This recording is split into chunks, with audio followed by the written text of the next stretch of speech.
there, it's Anonymous Tea, where we spill the tea anonymously. Hello, hello, hello, hello, hello, everyone. Hello, YouTubers. Hope you guys are all having an amazing day today, sending good vibes, sending positivity, sending blessings, and good energy to each and every single one of you. Thank you so much for tuning in. So today we are talking J.Lo, and we are talking, you guys, the flop year she's having.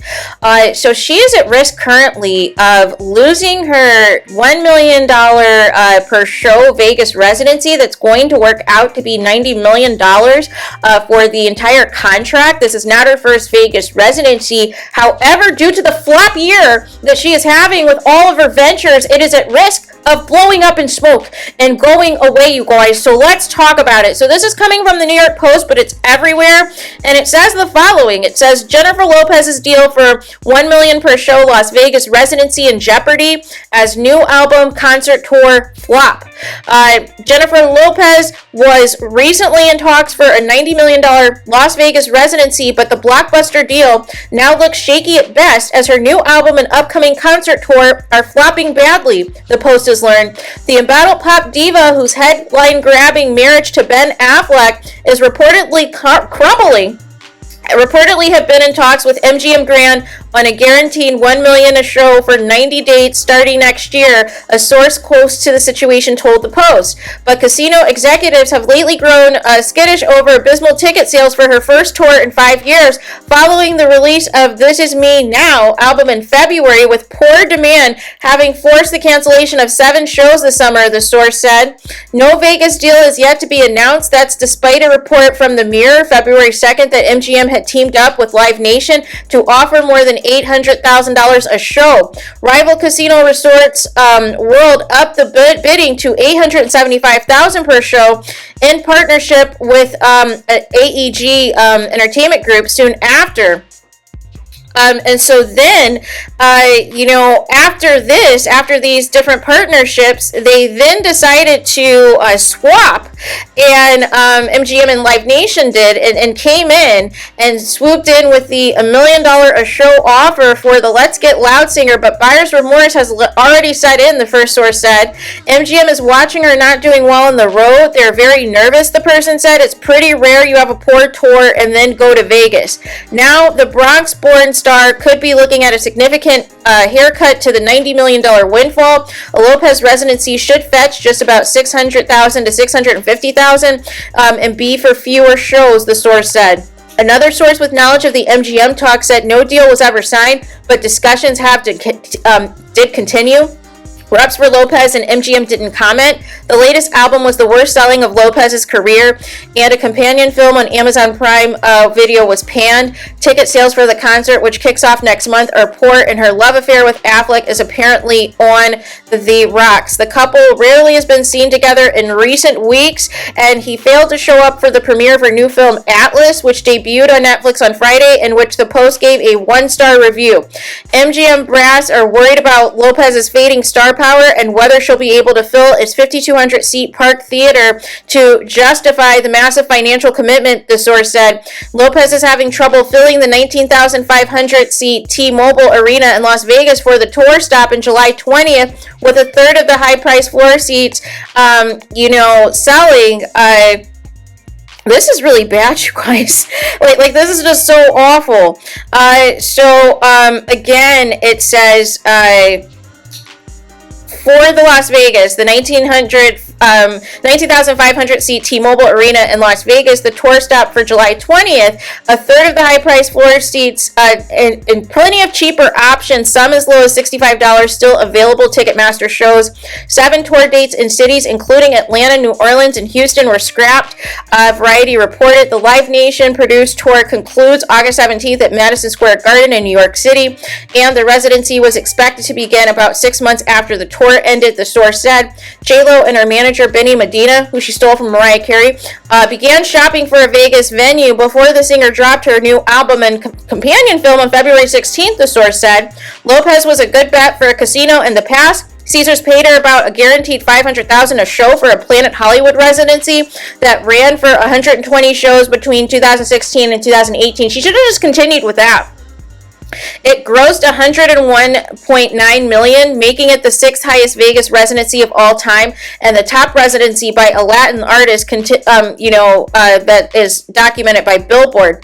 MGM is paying Mariah Carey just $500,000 a show for her current residency, which is blasphemous. Giving Lopez twice that amount would put her in the same ballpark as recently signed deals for Bruno Mars and Lady Gaga. Adele got a record-breaking $2 million a show at Caesar's Palace. The Post reported exclusively last year. You guys, this is what happens, you guys, with delusions of grandeur. This is what happens when you think that you are a bigger star than what you are. And this is what happens, again, where you are known more for your personal life than you are your talent, you guys. J.Lo has made it a point, really, since she's got into these celebrity relationships and marriages, is like her entire identity.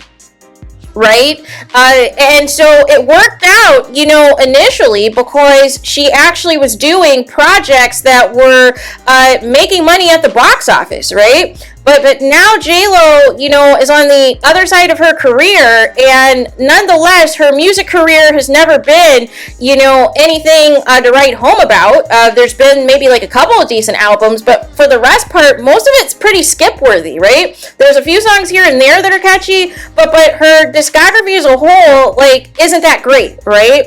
But nonetheless, it was enough for Vegas to at least give her a bone in 2016 through 2018.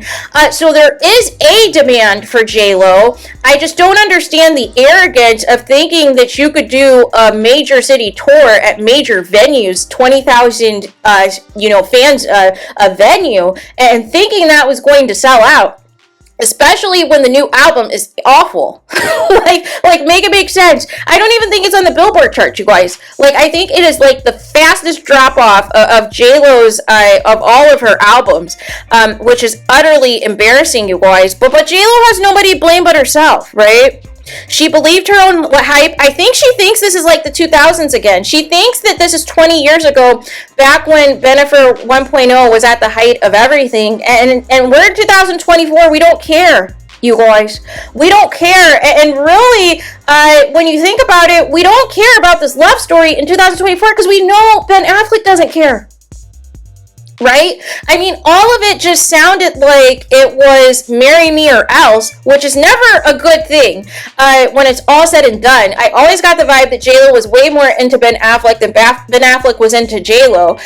He liked the perks of being with J.Lo. He likes whatever physical attraction and stuff he has to her, but as far as a marriage and a long-term relationship, he's never gave that vibe, right? Because why would you pull the plug on your marriage, right? Or on your pending marriage, right as everything is ready to go, knowing daggone well you had no intentions of marrying J.Lo 20 years ago in the first place, right? But nonetheless, you wooed her with that stupid ad you took out in a magazine and all of the things. It was just crazy, the Bennifer mania back then. And now we see J.Lo doing all the chasing and doing the most in the media right now because there was rumors that Ben Affleck had moved out of their marital home in Hollywood, and they haven't been spotted together, and then they do this pop-up paparazzi shoot for Mother's Day. But nonetheless, she keeps trying to sell this image that everything's on the up and up, everything's fine, everybody has it all wrong, but something in the milk isn't clean, you guys. It isn't, right? But here's the thing, right? J.Lo has benefited from Mariah Carey's manager, right? And the benefit of Mariah Carey's former manager, Benny Medina, was that Mariah Carey was everywhere, right? But the difference between Mariah Carey and J.Lo is that Mariah Carey actually is a singer, actually has hits, actually has a discography that rivals many of your faves, you guys. So nonetheless, I mean, she has diamond singles and diamond albums, right? So I don't even understand, how people put J.Lo in the same stratosphere as Mariah Carey. Mariah Carey still hasn't even done the Super Bowl, you guys. This is what I'm saying. Sometimes, you guys, it is not about how much talent you have, but it's about the people that you have around you. If you have a good team or you steal someone else's good team, You can be booked and busy for quite some time, but at some point, you guys, the spell is going to wear off, and people are going to realize that some of the fanfare and all of the things, some things haven't evolved, right? Now, some people prefer J.Lo the actress, which is fine, but there's never been this like, ooh and I've got to go rush to see J.Lo in concert, you guys. And I feel bad for all the fans that purchased tickets thinking that they were going to see a J.Lo concert this year, and 7 of the dates said thanks but no thanks, there are no sales, right? Except for they weren't even bold enough to even tell the fans that. It was just a random email that was like, hey, if you order from Ticketmaster or wherever, your refund's coming soon. No. Like it is just all bad. But I mean, I think, for me, she, I think, like I said, her team was amazing. Mariah's old team that she implemented, and they were able to keep her on top for several, decades now. But now she's on the other side of her career. I still think, like I said, she just should focus on the acting, or lack thereof in some of the projects, but focus on the acting at least and keep it moving. But this music thing, I think she should just do like spot singles here and there, or like release EPs. But I think she really thinks that she's like a serious musical artist, which is also the problem, which is why this tour is not selling, because she wanted to promote this as like this intimate look at her life, and a reincarnation of the This Is Me Then album, which also was a love letter to Ben Affleck. And it's like, we don't care. We do not care, J.Lo. We don't, you guys. But she lives in this fairy tale. Like, oh my gosh, Ben Affleck is my Prince Charming. And it's like, are we still talking about the same Ben Affleck who looked completely haggard before he got with you and looked like he was over life and over everything? And then you do your little J.Lo, makeover on him, the Hollywood makeover. And again, you want to, think this is again, Paparazzi Central, where we want to hear about your relationship and your marriage to Ben Affleck. And the more interviews and the more you talk about him, the more cringe it is. And Ben Affleck said, I'm not about this life. I don't want my relationship in the media. I don't want this to be a tabloid fodder. Like, either we're going to be a couple in private or else, right? And so Ben Affleck is pulling away, and J.Lo is trying to pull in all these projects, and it's just not working out, you guys. It is not working out. So I don't know how much longer J.Lo is going to try to force this marriage to last, but I will be surprised if it goes beyond this year, you guys.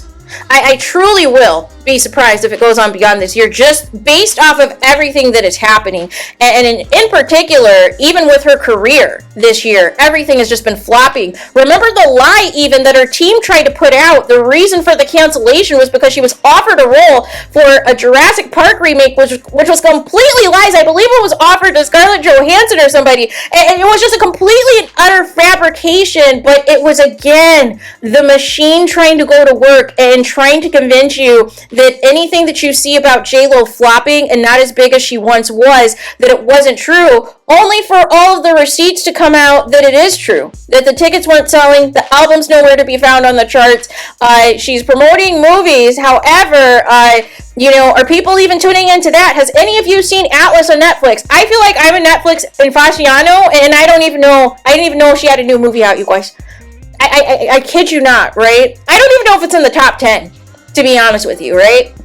But nonetheless, we're here. We are here, and I want to hear from you guys. Would you guys go to pay for a J.Lo residency in Vegas in 2024? And the irony of this is the same venue that both Bruno Mars has played at, as well as Janet Jackson, that sold out in record times. And J.Lo is struggling, right? Now, of all the people to drag about ticket prices and meet and greet prices and all of the things, how did J.Lo miss the dragging? But people came for established artists and established icons for their ticket prices when it's worth the price of admission, you guys. Make it make sense, but it should have just been, J.Lo should have just always, you know, like I said, from 2016 to 2018, where she had the Vegas residency, that should have just been a continuation, as far as I'm concerned. She should have inked out a deal similar to what Bruno Mars has, because he's like never putting out any music. Nonetheless, every year he has this residency at the Cosmopolitan and also with MGM as well. So therefore, he's always doing concerts there, you know, every single year. That should have been some type of deal that J.Lo worked out no matter what, so she could always perform her hits, because that's the unique thing about Vegas, is that at any time anybody in the world can come see your concert in Las Vegas. Why J.Lo thought that this was going to lead to a demand to see her on an actual tour with like actual people in the seats was completely and utterly insane, as far as I'm concerned, right? So there's that. Let me know your thoughts in the comments. Please do not forget to like, comment, and subscribe. Hit the notification bell so you're notified the moment I post new content on my channel. And with that being said, I'll talk to you guys again very soon.